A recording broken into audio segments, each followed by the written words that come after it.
Lieutenant Governor, Jammu and Kashmir, Professor Dheeraj Sharma, Director, IIM Rohtak, esteemed faculty members and students.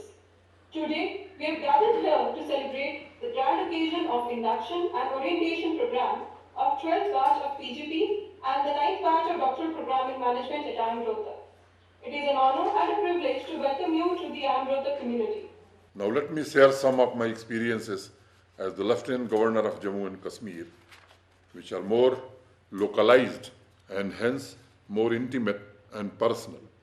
The biggest challenge one faces in Jammu and Kashmir is, can we learn from history but leave the past behind and embrace the future? A future that is built on the promise and potential of the youth of Jammu and Kashmir, youngsters who are just like you with creative minds and looking for outlets to innovate and contribute to the society. Since I took over in the last August over the leadership, we have made many changes, actively working day and night with a solutions approach. We have introduced over 150 new initiatives and reforms in a short period of time. What we have been doing in Jammu and Kashmir follows the strategic planning principles of management with 1. Goal setting, 2. Situational analysis, 3. Strategy formulation, 4th. Strategy implementation, and 5th. Evaluation and control, all being critical part of the process. I am sure you will learn both theoretical and practical applications of such management strategies during your course.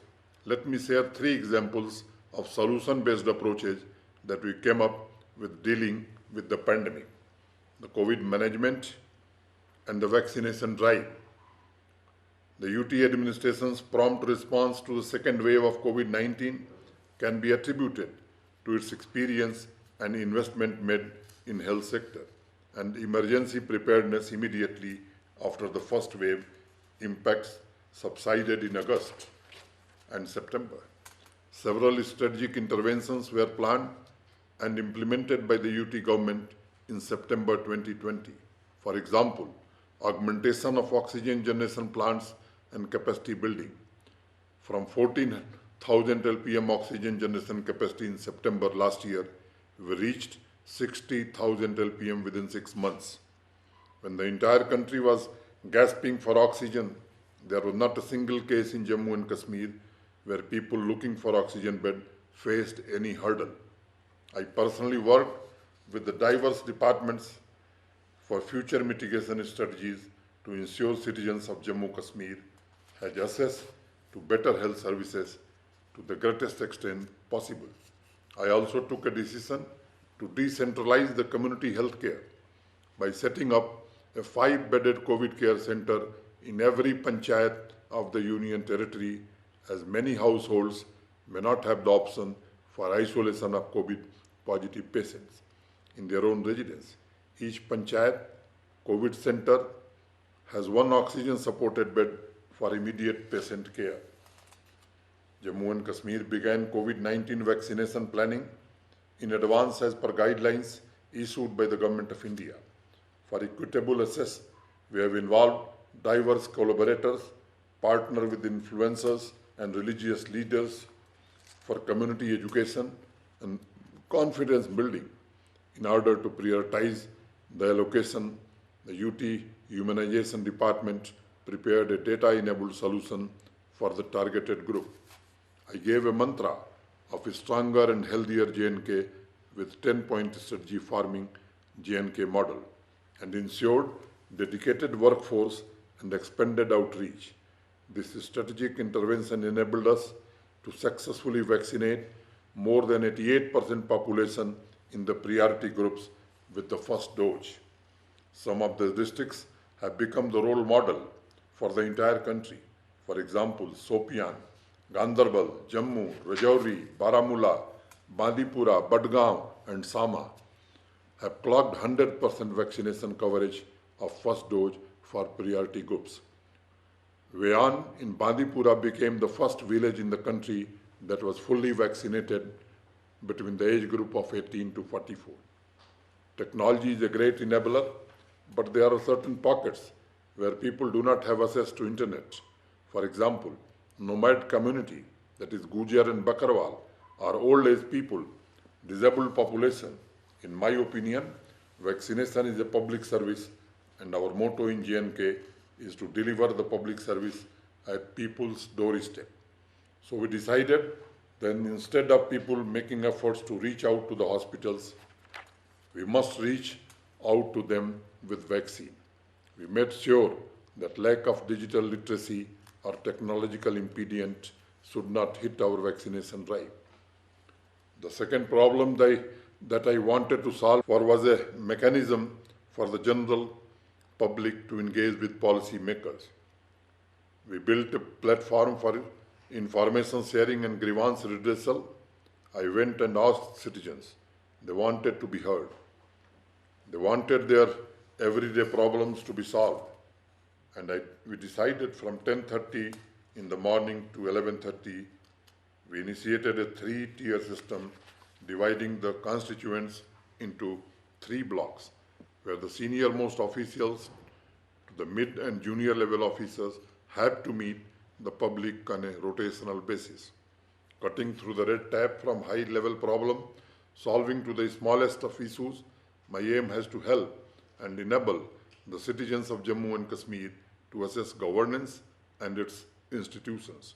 Every Wednesday, I follow this up with a mega block divas from 10 to 4 p.m., where all the officers are available together to resolve issues. I initiated a 21-day long Jan Abhiyan focus has been to complete construction, build roads, highway, enhance connectivity, to enable job creation and employment, to revive the spur local industry and economy. We are the highest ranked state now on completing all such projects. Over 55 schemes have been launched, and these include several social benefit schemes both at the central and the state level. To truly actualize the PM's vision of an inclusive and empowered nation, to inculcate a sense of pride, and to take development all the way to the village well, I have launched the JK Gram initiative. I hold the LG Mulakat once every month to directly connect with people and resolve their grievances.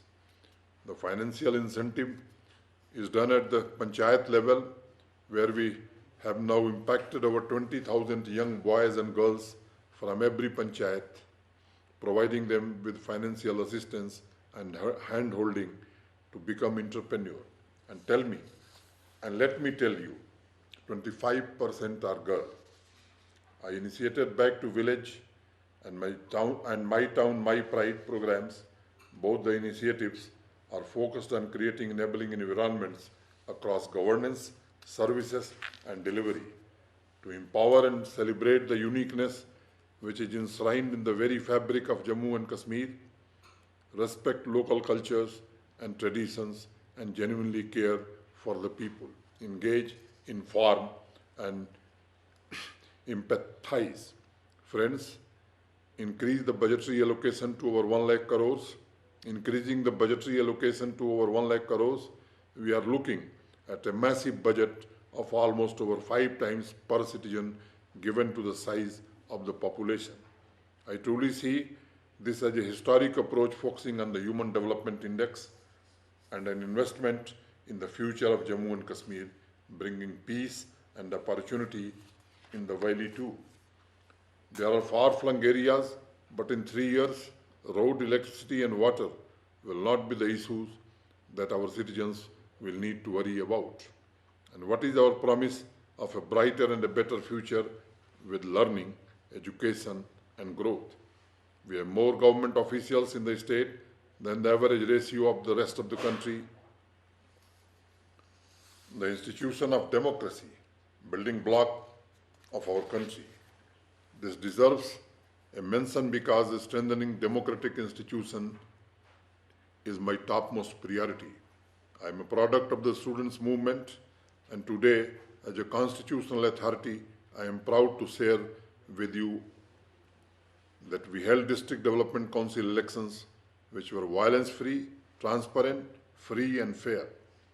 implementation of 73rd and 74th constitutional amendment in Jammu and Kashmir was pending for a long time. Now I'm happy to see that the elected representatives run the DDC and working for the development of their respective areas. The newly elected representatives are empowered, come from the ground up, and they are truly committed for growth and development. First time district capex budget of 12,600 crore was planned through wider consultation with all three tier of PRIs. This is happened in this union territory first time. Jammu Kashmir is close to my heart because every step for development can affect real change to millions of people. We are not talking about building roads and institutions only. We are looking at transforming lives for the better.